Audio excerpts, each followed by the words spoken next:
중앙사고 아들 장녀 치른 지 사임 됐는데요.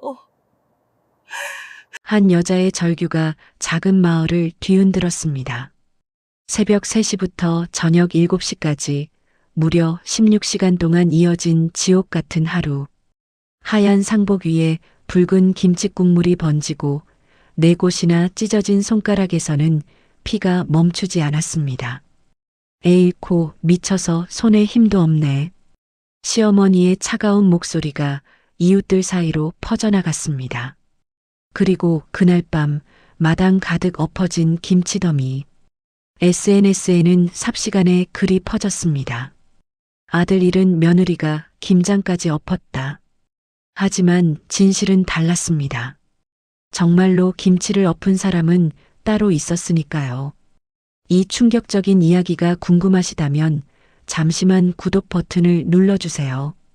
평범해 보이는 가족의 숨겨진 진실을 매일 전해드립니다. 그럼 이제 이 모든 일이 시작된 그날로 돌아가 보겠습니다. 박소희는 72시간 전 6살 아들 준호를 땅에 묻었습니다. 새벽 3시 시어머니 최옥자가 방문을 열었습니다. 일어나. 김장 700포기 주문했어. 마당에는 배추 700포기가 산처럼 쌓여 있었습니다.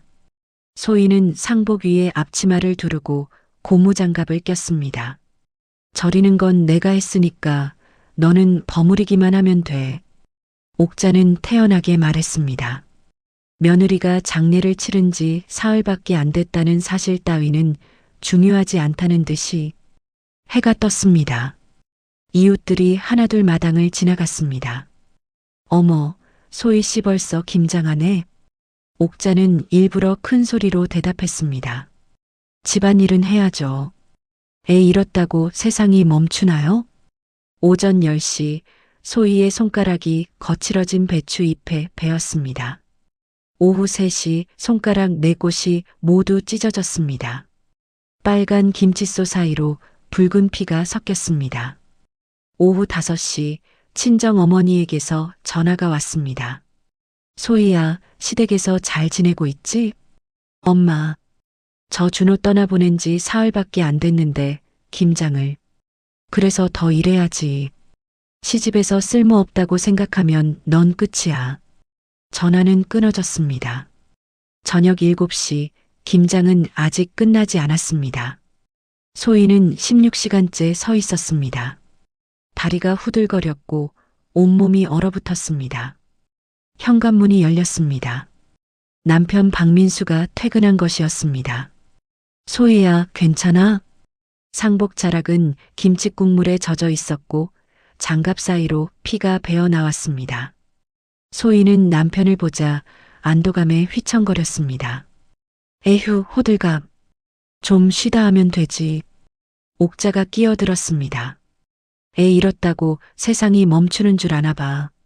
그 순간 민수의 표정이 완전히 굳어졌습니다. 민수는 소희를 집 안으로 데려갔습니다. 손가락 4곳이 깊게 찢어져 있었습니다. 병원 가야 해. 안 돼. 어머님이. 옥자가 방문을 열었습니다. 뭐해? 김장 아직 안 끝났어. 그까짓 거 밴드 붙이면 돼. 옥자는 마당으로 나가 이웃들에게 일부러 크게 말했습니다. 우리 며느리 애 잃고 미쳐서 손에 힘도 없네. 손 좀 베었다고 호들갑이야. 어머, 그래도 애 잃은 지 얼마 안 됐잖아요. 그렇다고 집안일을 안 할 수는 없잖아요. 준호 사고도 솔직히 소희가 제대로 못 봐서 그런 거 아니겠어요? 완전한 거짓말이었습니다.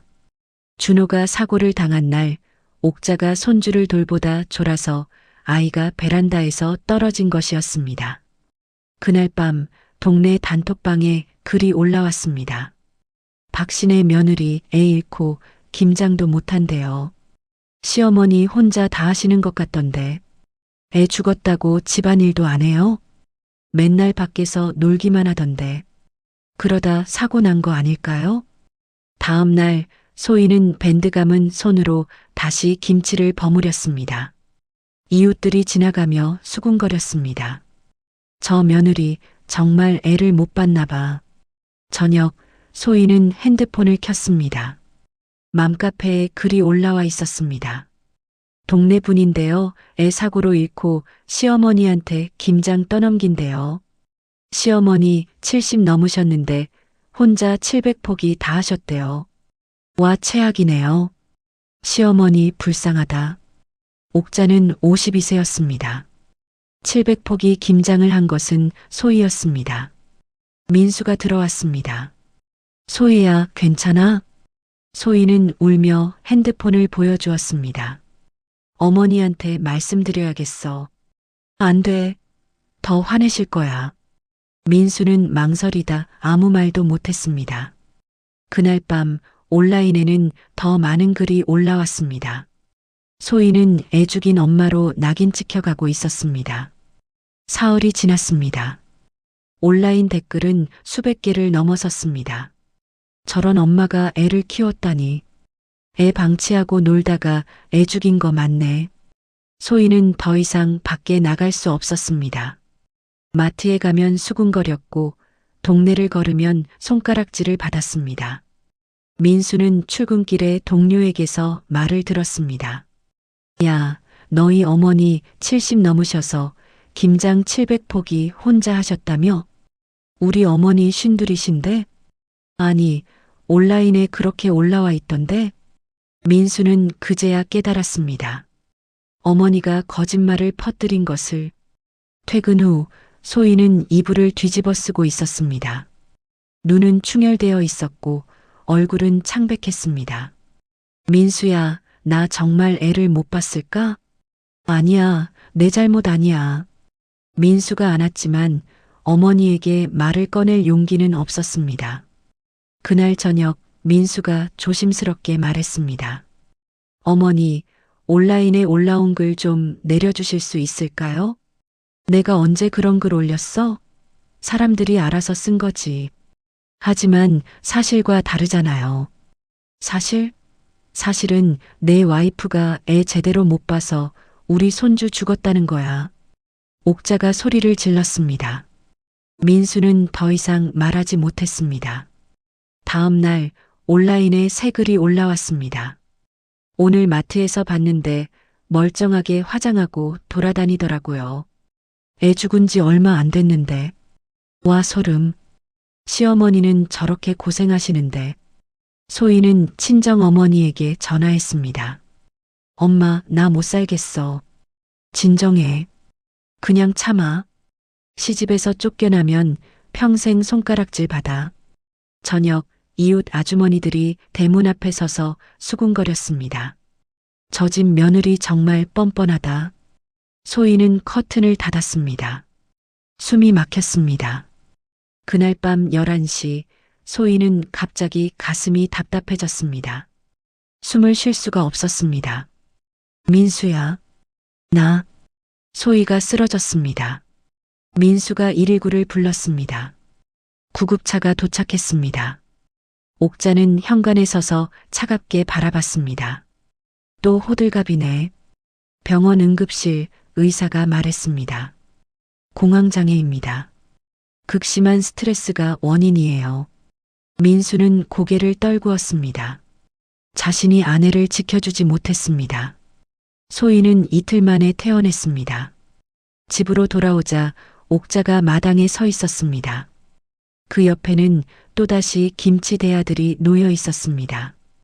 병원 갔다 왔으면 괜찮은 거 아니야? 일 좀 해. 소희는 멍하니 앞치마를 입었습니다. 민수는 출근해야 했습니다. 오전 10시 이웃들이 구경했습니다. 어머, 소희 씨 퇴원했네? 옥자가 일부러 크게 말했습니다. 별일 아니었어요. 그냥 좀 예민해져서. 애 잃은 게 내 탓도 아니고. 정오가 지났습니다. 소희의 손 상처가 다시 벌어졌습니다. 오후 3시 소희는 어지러워 대야 옆에 주저앉았습니다. 왜 또 그래? 제대로 해. 오후 5시 이웃들이 모이기 시작했습니다. 어머, 또 쓰러졌어? 옥자가 크게 말했습니다. 에이코 미쳐서 손에 힘도 없네. 김치도 제대로 못 버무리고. 저녁 7시 민수가 퇴근했습니다. 소희는 상복 위에 앞치마를 두른 채 김치를 버무리고 있었습니다. 소희가 민수를 보고 쓰러졌습니다. 소희야, 괜찮아? 옥자가 끼어들었습니다. 호들갑 떨 것 없어. 애 잃었다고 세상이 멈추나? 그 순간 민수의 표정이 완전히 변했습니다. 민수는 말없이 김치 대야 하나를 들어 올렸습니다. 엄마, 미쳤어요? 우리 아들 장려 끝난 지 3일입니다. 민수는 대야를 그대로 마당에 뒤엎었습니다. 빨간 김치가 바닥으로 쏟아졌습니다. 야, 그거 너 미쳤어? 아, 이 미친 자식아. 민수는 멈추지 않았습니다. 두 번째 대야, 세 번째 대야. 일부러 하나씩 천천히 모두가 보게. 이웃들이 웅성거렸습니다. 장례 3일 만에 옥자는 울부짖으며 바닥에 주저앉았습니다. 사람들 좀 보세요. 며느리 미쳐서 김치 없더니 이제는 아들이 날 협박해요. 민수가 소희를 안아들고 말했습니다. 지금부터 이 집에서 나갑니다. 다시는 제 아내 손대지 마세요. 차에 소희를 태우고 떠났습니다. 옥자는 마당 사진을 찍었습니다. 엎어진 김치, 상복자락, 피 묻은 물. 좋아. 이건 내가 이긴 판이야. 민수는 소희를 데리고 모텔로 갔습니다. 그날 밤 옥자는 핸드폰을 꺼냈습니다. 마당 사진들을 확인했습니다. 엎어진 김치, 상복, 피 묻은 물. 민수가 없는 장면은 없었습니다. 일부러 피해 찍은 것이었습니다. 자정, 동네 단톡방에 사진을 올렸습니다. 며느리가 정신 나가서 김치를 다 엎어버렸어요. 아들이 말리다가 같이 흥분했고요. 헐, 어머니 힘드시겠어요. 새벽 맘카페에 글을 올렸습니다. 며느리가 애 잃고 김장 700포기 엎었어요. 이해는 하지만 너무 힘드네요. 며느리가 정신과 치료받아야 할 것 같은데요. 그래도 김치는 왜 엎어요? 옥자는 멈추지 않았습니다. 준호 영정 사진까지 캡처해 올리며 적었습니다. 동정받으려고 애 사진까지 이용하네요. 댓글이 폭발했습니다. 와, 진짜 최악이다. 애 사진을 저렇게. 지역 커뮤니티에도 올렸습니다. 며느리가 미쳐서 김장 엎고 난동 부렸어요. 다음 날 아침 소희 핸드폰에 알림이 수십 개였습니다. 소희야, 온라인에 내 얘기 올라왔던데? 김치 엎었다는 게 사실이야? 소희는 커뮤니티를 검색했습니다. 엎어진 김치 사진과 준호 영정 사진이 함께 올라와 있었습니다. 민수도 회사에서 연락을 받았습니다. 야, 너희 집 무슨 일 있었어? 모든 글에서 김치를 엎은 사람은 소희였습니다. 어머니가 거짓말을. 저녁 친정 어머니에게서 전화가 왔습니다. 소희야, 내가 정말 김치를 엎었어? 엄마, 민수가. 거짓말하지 마. 시어머니가 직접 올린 글이잖아.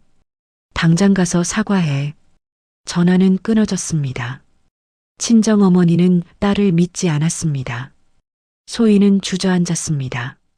아무도 자신을 믿지 않았습니다. 그날 밤 온라인에는 더 많은 글이 올라왔습니다. 박신의 며느리 완전히 미쳤나 봐. 소희는 김치 엎은 미친 며느리로 낙인 찍혔습니다. 아무도 진실을 알려고 하지 않았습니다. 3일이 지났습니다. 옥자의 거짓말은 마을 전체로 퍼졌습니다. 민수는 소희를 데리고 부동산에 갔습니다. 사람들이 수군거렸습니다. 저 여자가 김치 엎은 사람이래. 애 잃고 미쳤나 봐. 부동산 중개인도 이상한 눈빛으로 봤습니다. 혹시 박 씨 맞으세요? 아, 온라인에서 봤어요. 민수는 부동산을 나왔습니다. 소희는 고개를 들 수 없었습니다. 그날 오후 민수 회사에 익명 이메일이 도착했습니다. 귀사 직원 박민수 씨의 아내는 정신적 문제로 폭력적 행동을 보이고 있으며 동료들이 수군거렸습니다. 야, 박민수 아내 진짜 문제 있나 봐. 민수는 상사에게 불려갔습니다. 박 대리, 회사 이미지도 생각해야 하니까 조심해. 저녁, 소희는 맘카페에 접속했습니다. 자신에 대한 글이 계속 올라오고 있었습니다. 박신의 며느리 목격담. 오늘 마트에서 봤는데 눈빛이 이상하더라. 정신병원 가야 할 것 같은데. 남편도 힘들겠다. 이혼해야 하는 거 아니야? 소희는 핸드폰을 던졌습니다. 다시 공항이 왔습니다. 민수야. 수미. 민수는 다시 119를 불렀습니다. 병원 응급실 의사가 말했습니다. 공황장애가 심해지고 있어요. 입원 치료를 권합니다. 극심한 스트레스 원인을 제거해야 합니다. 다음 날 옥자에게서 전화가 왔습니다. 민수야, 언제 집에 올 거야? 안 갑니다. 어머니가 거짓말하신 거 다 알고 있어요. 소희가 김치 엎은 게 아니라 제가 엎었어요. 내가 엎었든 소희가 엎었든 무슨 상관이야? 중요한 건 우리 집안이 망신당했다는 거야. 이제 연락하지 마세요. 민수는 전화를 끊었습니다. 그날 저녁 옥자는 온라인에 또 글을 올렸습니다. 아들이 며느리 편만 들고 저를 버렸어요. 손주도 잃고 아들도 잃었어요. 어머니 너무 불쌍해요. 며느리 때문에 가족이 다 깨졌네요. 거짓말은 계속되고 있었습니다. 아무도 진실을 궁금해하지 않았습니다. 소희는 병원 침대에 누워 창밖만 바라봤습니다. 세상이 자신을 버렸다고 느꼈습니다. 민수는 소희의 손을 잡으며 다짐했습니다. 내가 증명해 줄게. 진실을. 하지만 어떻게 증명해야 할지 민수도 알 수 없었습니다. 일주일이 지났습니다. 소희는 여전히 병원에 입원 중이었습니다. 그날 오후 민수는 회사 동료와 이야기하다 깨달았습니다. CCTV. 이웃집에 CCTV가 있었어. 퇴근 후 민수는 이웃집 대문을 두드렸습니다. 저 박민수입니다. 댁 CCTV 영상 좀 볼 수 있을까요? 일주일 전 김장하던 날. 왜요? 진실을 증명하고 싶어서요. 제발 부탁드립니다. 아주머니는 망설이다 한숨을 쉬었습니다. 들어와요. 모니터 앞에 앉았습니다. 일주일 전 저녁 7시 영상이 재생되었습니다. 화면 속 소희가 쓰러지고 옥자가 말하는 장면. 그리고 김치 대야가 넘어지는 순간. 각도 때문에 민수의 얼굴은 또렷하지 않았습니다. 하지만 시간이 찍혀 있었습니다. 19시 6분. 이 시간. 어머니가 사진 올린 시간이랑 똑같아요. 영상은 계속 이어졌습니다. 민수가 떠나고 옥자가 혼자 남아 핸드폰으로 사진을 찍는 장면. 소리는 없었지만 그 장면만은 분명했습니다. 제가 김치를 엎은 거예요. 소희가 아니라. 아주머니는 놀랐습니다. 어머, 그럼 온라인에 올라온 글은 전부 거짓말이에요. 혹시 이 영상 복사할 수 있을까요? 알겠어요. 그 어머니, 저도 이상하다고 생각했어요. 아주머니는 USB에 영상을 복사해 주었습니다. 민수는 바로 병원으로 향했습니다. 소희야 봐. 증거야. CCTV에 다 찍혔어. 소희는 멍하니 USB를 바라보다 눈물이 흘렀습니다. 정말 증명할 수 있어? 응, 이제 다 끝낼 수 있어. 다음 날 민수는 영상을 편집했습니다. 대야가 넘어지는 시간, 옥자가 사진을 찍는 장면, 그리고 어머니가 올린 글의 시간 캡처. 글을 작성했습니다. 안녕하세요. 며느리가 김치를 엎었다고 알려진 그 집의 남편입니다. 진실을 말씀드리겠습니다. 김치를 엎은 건 제 아내가 아니라 저입니다. 증거 영상을 함께 올립니다. 제 어머니는 이 모든 것을 알면서도 거짓말을 퍼뜨렸습니다. 준호의 장례 날짜, 김장 강요 시간, 소희의 손 상처 사진까지 첨부했습니다. 민수는 게시 버튼을 눌렀습니다. 소희가 민수의 손을 잡았습니다. 고마워. 우리 이제 다시 시작하자. 영상은 순식간에 퍼져나가기 시작했습니다. 영상이 게시된 지 1시간 만에 조회수는 10,000건을 넘었습니다. 헐, 진짜 남편이 엎은 거였네. 시어머니가 거짓말을 퍼뜨렸다고? 3시간 후 조회수는 10만 건을 넘었습니다. 박신의 며느리 누명 벗었다. 우리가 집단 가해자였다. 옥자의 전화가 울렸습니다. 댁이 거짓말을 했다면서요? 어떻게 며느리한테 그럴 수 있어요? 옥자는 전화를 끊었습니다. 하지만 전화는 계속 울렸습니다. 온라인에는 사과 글이 올라왔습니다. 며느리분께 진심으로 사과드립니다. 하지만 일부는 여전히 변명했습니다. 그래도 김치는 엎으면 안 되는 거 아닌가요? 우리가 어떻게 알아요? 시어머니가 거짓말할 줄. 민수는 또 다른 글을 올렸습니다. 준호가 사고를 당한 날 제 어머니가 손주를 돌보다 졸아서 준호가 베란다에서 떨어지는 것을 막지 못했습니다. 하지만 어머니는 이 사실을 숨기고 제 아내 탓으로 돌렸습니다. 댓글 반응이 완전히 바뀌었습니다. 헐, 손주 사고도 며느리 탓으로? 이건 범죄 수준이잖아. 옥자에 대한 비난이 쏟아졌습니다. 일주일 후 소희는 퇴원했습니다. 민수는 소희를 새 아파트로 데려갔습니다. 여기가 우리 새 집이야. 작은 아파트였지만 깨끗하고 따뜻했습니다. 소희는 베란다로 나갔습니다. 민수야, 나 김치 담고 싶어. 작은 통에 우리 둘이 먹을 만큼만. 내가 담고 싶을 때 내 방식으로. 민수는 미소 지었습니다. 그래, 그렇게 하자. 다음 날 소희는 마트에서 배추 2포기를 샀습니다. 집에 돌아와 천천히 절이고 양념을 만들고 버무렸습니다. 아무도 재촉하지 않았습니다. 소희는 자신의 속도로 김치를 만들었습니다. 다 됐어. 작은 김치통 하나. 소희는 그것을 냉장고에 넣으며 미소 지었습니다.